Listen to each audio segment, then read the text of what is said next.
Kapag cold ang lalaki sa'yo, ito ang gawin mo. Yon.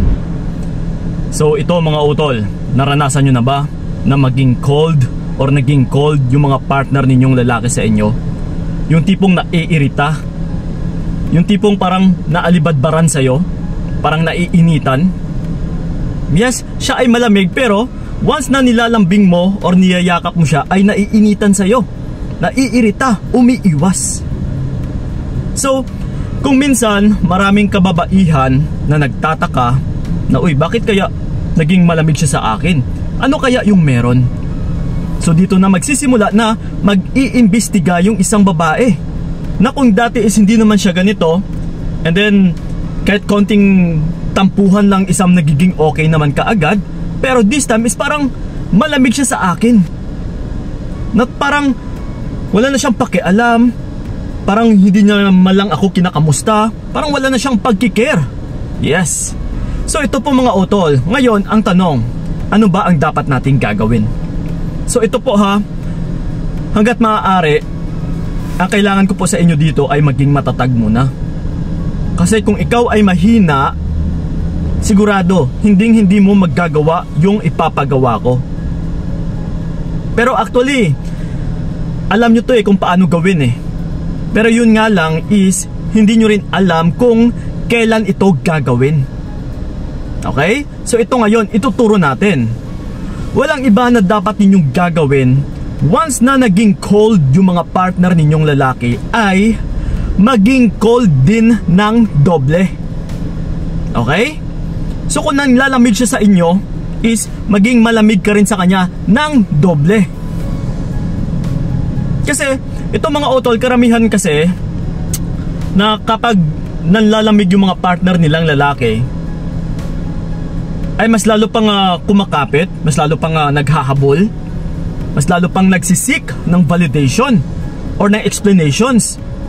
So the more mo na hinahalungkat sa lalaki, alangan naman na mag-a-admit yan or aamin na kung ano ba talaga yung meron, lalong lalo na kapag may babae. Kasi ito 100% kapag nanlalamig yung isang lalaki ay may other woman po yan. May iba siyang pinag-aaksayahan ng oras niya. Yes, sigurado po yan utol. Kasi yung lalaki, kaming mga lalaki ay hindi kami basta-basta manlalamig sa isang babae once na walang ibang babae na pinag-aaksayahan namin ng oras or mabibigyan namin ng panibagong focus. Yes, kahit sabihin man natin na nawawala na kami ng gana sa babae, pero hanggat walang ibang babae ay magtsatsaga talaga kami. Hindi kami magpapakita ng panlalamig. Pero kapag siya mismo ay nanlalamig talaga sa'yo, sigurado po yan, may other woman po. So that's why kailangan nating maging malamig din ng doble. Ibig sabihin ay huwag na huwag kang pumasok sa kanyang comfort zone. Yes. So nandito na naman tayo sa comfort zone. Kasi kapag nanlalamig yung isang lalaki, okay, given na nga na may other woman yan, sigurado. So kapag ganito kasi yung actions or treatment na pinapakita ng partner mong lalaki sa'yo, the more na hinahabol-habol mo yan, ay diba mas lalo siyang lalayo sa'yo. So pero kung minsan kasi is kapag may kailangan lang siya sa'yo, ay saka lang siya lalapit sa'yo, gagamitin ka lang. Ibig sabihin ay nandyan lang siya dahil napapakinabangan ka niya. Kagaya nga niyan, umuwi lang siya kung kailan niya gusto, kakausapin ka lang niya kung kailan niya gusto. So okay lang ba sa'yo yun? Na kung ikaw naman itong kakausap sa kanya, isang hindi man lang nagsasalita sa messages, isang hindi nga rin naging responsive, hindi na nagre-reply, hindi na sumasagot ng tawag mo. So okay lang ba sa'yo yun? So ibig sabihin kapag ginaganito ka ng lalaki ay huwag na huwag kang pumasok sa comfort zone niya na kung saan siya makokomportable. Kagaya nga niya na nanlalamig nga siya sa'yo, pero sa oras na siya ay nalilibugan and then hindi bakante yung bago niya or yung other woman niya, babalik na siya sa'yo para magamit ka niya. May mga ganun na kahit may other woman na is gagalawin ka pa rin ng lalaki. gagamitin ka pa rin ng lalaki. So kapag ikaw naman mismo ay nagpapagalaw, pasintabi lang muna sa mga kabataan dyan ha. So yon, once ikaw mismo ay nagpapagalaw, na kahit alam mo na nga nanlalamig na siya sa'yo, o yung iba nga dyan is alam na nila na may other woman. So kapag nagpapagalaw ka pa utol, pumapasok ka pa rin sa comfort zone niya. So pagdating sa lalaking manloloko, like for example ako, ayan, sinugal na natin yung sarili natin, na halimbawa ako ha, yung manloloko or yung partner mong maloloko. So once na nagpapagalaw ka pa rin sa akin, nanlalamig na nga ako sa'yo, no? Pero gagalawin lang kita or lalapit lang ako sa'yo once na may kailangan. So once na binibigay mo pa ito sa akin, ay still pumapasok ka pa rin sa comfort zone ko, na mapapaisip lang din ako na, uy, okay to ah, kahit may other woman na ako, is meron pa akong isa pang babae na nakareserba, nagagalaw ko pa rin. Same thing na rin ito sa mga anak ninyo, na kahit may other woman siya, and then kapag nagagalaw ka na niya, at saka nakakausap niya pa rin yung mga anak ninyo, yung tipong parang walang namang nangyayari, wala kang actions na ginawa, ay parang wala lang ito pagdating sa lalaki. Na kahit may other woman na siya, is nagagawa niya pa rin lahat-lahat, nandyan pa rin lahat-lahat, walang nababawas, walang nawawala. So dyan po utol is pumapasok tayo sa comfort zone niya. So that's why kailangan talaga is maging cold ka rin ng doble.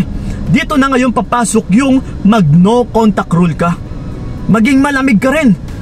Huwag mo siyang kibuin, huwag mo siyang kausapin. Yes, umiwas ka rin.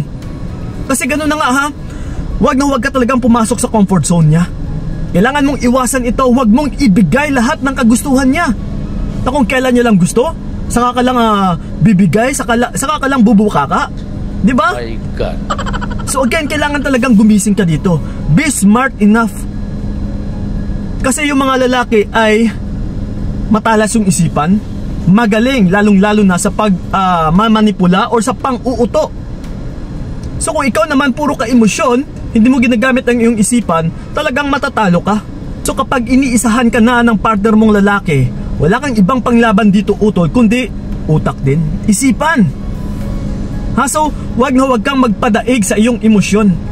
Kailangan mong mag-isip, kailangan mong magising na uy, oo nga no, nanalamig siya sa akin. Kapag ako yung lalapit, ako yung susuyo sa kanya, is mas lalo siyang umiiwas, mas lalo siyang umaatras, hindi man lang ako kinikibo. Pero kung sa oras na siya ay babalik, kung may kailangan lang, gagalawin ako, hihingi ng pera, kakausapin yung anak namin, is yun at yun lang din yung oras na binibigay niya. And then after nun is wala na naman. So once na ibinibigay mo rin ito lahat-lahat utol, still comfort zone niya pa rin yun. Na ibig sabihin ay komportable pa rin siya dyan. Pumapasok ka pa rin kasi, walang nawawala. So kailangan is huwag na huwag mong ibigay sa kanya ito. Lumabas ka sa comfort zone niya para mapaisip din siya na uy, ito pala yung mawawala, ito pala yung mga consequences once na may bago akong babae, once na hindi ko siya kinikibo, once na nanlalamig ako sa babae or sa partner ko. Yes, kailangan talaga is may gagawin ka ring actions na makakaramdam din talaga yung partner mong lalaki ng takot na posible na pwede ka pang mawala. Okay? So yun lang po ang mga kailangan ninyong gagawin. Walang iba, di ba? Kundi maging cold ka lang ng doble-doble. Kung gaano siya ka-cold sa'yo is dublihan mo pa. So yun po mga utol, maraming salamat sa mga gusto ko makausap one-on-one. PM is nakilang sa aking FB page na Payong Kaibigan ni Kiko. So kita-kita tayo doon. Yun na po maraming salamat talaga. So ingat kayo, God bless and babush! Hanggang dito na lamang kung nakayanan ko, nakawangan kung naranasan ko, bibitawan para malaman mo ang nasayang na pinaglaban ko para lamang di manghirapan.